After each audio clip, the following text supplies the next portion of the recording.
Hello friends, तो स्वागत है आप सभी का अपना YouTube channel mathematics with RK में।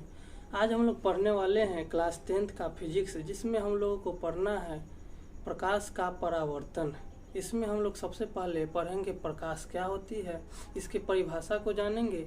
इसके बाद प्रकाश का प्रकीर्णन किस तरह से होता है, तब जाकर प्रदीप्त एवं अप्रदीप्त वस्तुएं क्या होती है, इसके बारे में चर्चा करेंगे। तो आइए इसे शुरू करते हैं। तो प्रकाश क्या होती है, इसका डिफिनीशन होगा, प्रकाश वह कारक है जिसकी सहायता से हम किसी वस्तु को देख पाते हैं। प्रकाश वह कारक है जिनकी सहायता से हम किसी वस्तु को देख पाते हैं। इसके बाद आता है कि प्रकाश स्रोत होता क्या है। आखिर प्रकाश स्रोत होता क्या है, तो प्रकाश वह वस्तु जिससे प्रकाश निकलती है, वह वस्तु जिससे प्रकाश निकलती है उसे प्रकाश स्रोत कहा जाता है। जैसे सूर्य से प्रकाश उत्सर्जित होती रहती है। इस तरह से बल्ब को जलाने पर बल्ब से भी प्रकाश निकलते रहता है। तो इसके बाद आता है प्रदीप्त एवं अप्रदीप्त वस्तुएं क्या होती है। तो प्रदीप्त वस्तु लिखेंगे, प्रदीप्त वस्तु, इसका डिफिनेशन हो जाएगा, वह वस्तु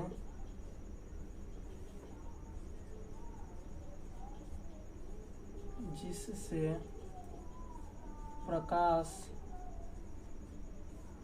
स्वयं उत्सर्जित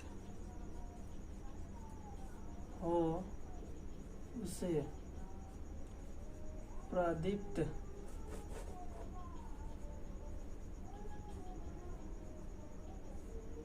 वस्तु कहते हैं। वह वस्तु जिससे प्रकाश स्वयं उत्सर्जित होते रहता है उसे प्रदीप्त वस्तु कहते हैं। इसमें उदाहरण आ जाएगा सूर्य, उदाहरण के लिए सूर्य, बल्ब,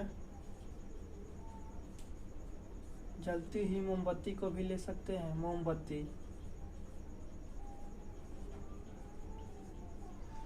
इत्यादि। यानी वह वस्तु जिनसे प्रकाश स्वयं उत्सर्जित होते रहती है उसे प्रदीप्त वस्तु कहते हैं। इसके बाद आता है अप्रदीप्त वस्तु। तो आइए इन्हें जानते हैं। अप्रदीप्त वस्तु में लिखेंगे कि वह वस्तु जिससे प्रकाश स्वयं उत्सर्जित नहीं होती है, वह वस्तु जिनसे प्रकाश स्वयं उत्सर्जित नहीं होती है। जैसे उदाहरण के लिए मार्कर, कलम, कुर्सी, ये सभी जो उदाहरण है वो यह इससे प्रकाश उत्सर्जित नहीं होती है। इसके बाद पढ़ेंगे कि प्रकाश का प्रकीर्णन क्या होता है। प्रकाश का प्रकीर्णन क्या होता है, तो इसे लिखेंगे कि प्रकाश, जब प्रकाश पड़ता है किसी सूक्ष्म कण पे, तो वह सूक्ष्म कण कुछ ऊर्जा को अवशोषित कर लेता है और उसे पुनः चारों ओर फैला देता है। इस प्रक्रिया को प्रकाश का प्रकीर्णन कहते हैं। तो चलिए लिखते हैं प्रकाश का प्रकीर्णन क्या होता है। तो प्रकाश जब सूक्ष्म कण पर पड़ता है तो सूक्ष्म कण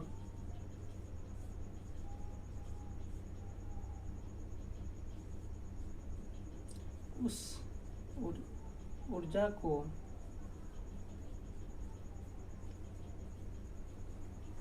अवशोषित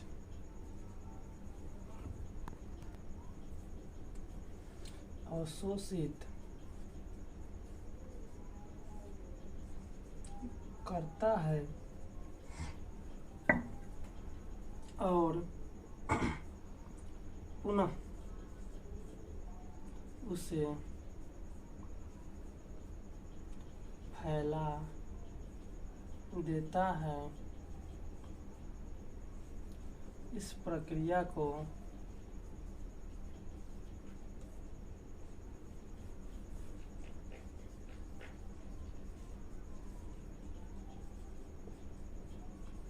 प्रकाश का प्रकीर्णन कहते हैं। इस प्रक्रिया को प्रकाश का प्रकीर्णन कहते हैं। इसके बाद आता है प्रकाश का प्रकीर्णन के बाद किरण पुंज क्या होती है। तो किरणों के समूह को किरण पुंज कहते हैं। प्रकाश के किरणों के समूह को किरण पुंज कहते हैं। किरण पुंज 3 प्रकार के होता है, आइए इन्हें हम जानते हैं। यहाँ पे है प्रकाश के किरणों के समूह को प्रकाश का किरण पुंज कहते हैं। किरण पुंज जो होता है वह 3 प्रकार के होता है। पहला किरण पुंज का नाम है अपसारी किरण पुंज। अपसारी किरण पुंज, इसका परिभाषा होगा, इस किरण पुंज में प्रकाश की किरणें किसी वस्तु से निकलती हुई प्रतीत होती है। किसी वस्तु से निकलती हुई प्रतीत होती है। तो इसमें ऐड करेंगे कि इस किरण पुंज में प्रकाश की किरणें किसी बिंदु स्रोत से निकलती हुई प्रतीत होती है। किसी बिंदु से निकलती हुई प्रतीत होती है। जैसे यह एक बिंदु है, तो यहाँ से किरण पुंज बाहर की ओर निकलती हुई प्रतीत होगी। इस तरह से यहाँ से बाहर की ओर निकलती हुई प्रतीत होगी। इसकी दिशा सीधी रेखा में होगी, इस तरह से, इस तरह से। तो इसके बाद आता है अपसारी किरण पुंज के बाद समानांतर किरण पुंज। उसके बाद आता है अभिसारी किरण पुंज। आइए इनके बारे में हम देखते हैं। समानांतर किरण पुंज। समानांतर किरण पुंज क्या होता है, तो लिखेंगे इसमें, इस किरण पुंज में किरणें एक दूसरे के समानांतर होती है। इसमें एक दूसरे के समानांतर होती है। जैसे ये कोई किरण है,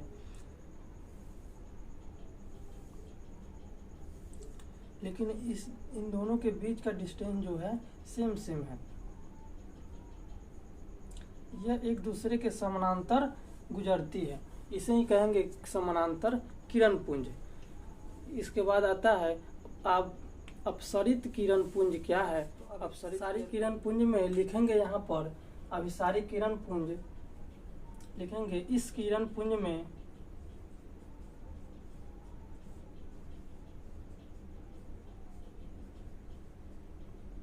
प्रकाश की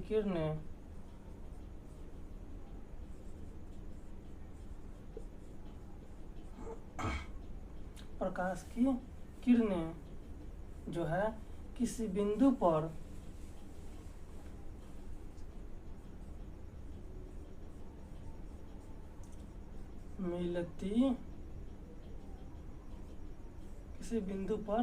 मिलती है। इसमें प्रकाश किरणें किसी बिंदु पर मिलती है। जैसे ये कोई बिंदु है, इस बिंदु पर सभी प्रकाश की किरणें मिलती है, इस तरह से प्रकाश की किरणें आकर मिलती है। ये था प्रकाश की किरण पुंज।